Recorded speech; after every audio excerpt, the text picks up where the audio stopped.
പ്രധാനപ്പെട്ട സാമൂഹിക ക്ഷേമ പദ്ധതികൾ നോക്കാം. ഹോപ്പ് എന്നാൽ എന്താണ്? പഠനം മുടങ്ങിയവരെ കണ്ടെത്തി തുടർ പഠനത്തിന് വഴിയൊരുക്കുന്ന കേരള പോലീസിൻ്റെ പദ്ധതിയാണ് ഹോപ്പ്. മന്ദഹാസം, ദാരിദ്ര്യരേഖയ്ക്ക് താഴെയുള്ള മുതിർന്ന പൗരന്മാർക്ക് സംസ്ഥാന സാമൂഹിക നീതി വകുപ്പ് സൗജന്യമായിട്ട് കൃത്രിമ ടൂത്ത് സെറ്റ് നൽകുന്ന പദ്ധതിയാണ് മന്ദഹാസം. അപ്പോൾ ഹോപ്പ് എന്നാൽ എന്താ? പഠനം മുടങ്ങിയവരെ കണ്ടെത്തി തുടർ പഠനത്തിന് വഴിയൊരുക്കുന്ന കേരള പോലീസിൻ്റെ പദ്ധതിയാണ് ഹോപ്പ്.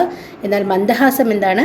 ദാരിദ്ര്യരേഖയ്ക്ക് താഴെയുള്ള മുതിർന്ന പൗരന്മാർക്ക് സംസ്ഥാന സാമൂഹിക നീതി വകുപ്പ് സൗജന്യമായിട്ട് കൃത്രിമ ടൂത്ത് സെറ്റ് നൽകുന്ന പദ്ധതിയുടെ പേരാണ് മന്ദഹാസം. നോക്കാം. വെളിച്ചം, അതിഥി തൊഴിലാളികൾക്കും ആദിവാസികൾക്കും വദനാർബുദം തടയാൻ നടപ്പാക്കുന്ന പദ്ധതിയുടെ പേരാണ് വെളിച്ചം. സ്നേഹസ്പർശം, ചൂഷണത്തിന് വിധേയരായ അവിവാഹിതരായ അമ്മമാർക്ക് സഹായം നൽകുന്ന കേരള സാമൂഹിക സുരക്ഷാ മിഷന്റെ പദ്ധതിയാണ് സ്നേഹസ്പർശം. ഡീറ്റെയിൽഡ് വീഡിയോ ചാനലിൽ അപ്ലോഡ് ചെയ്തിട്ടുണ്ട്, കാണാൻ മറക്കണ്ട. Thanks for watching.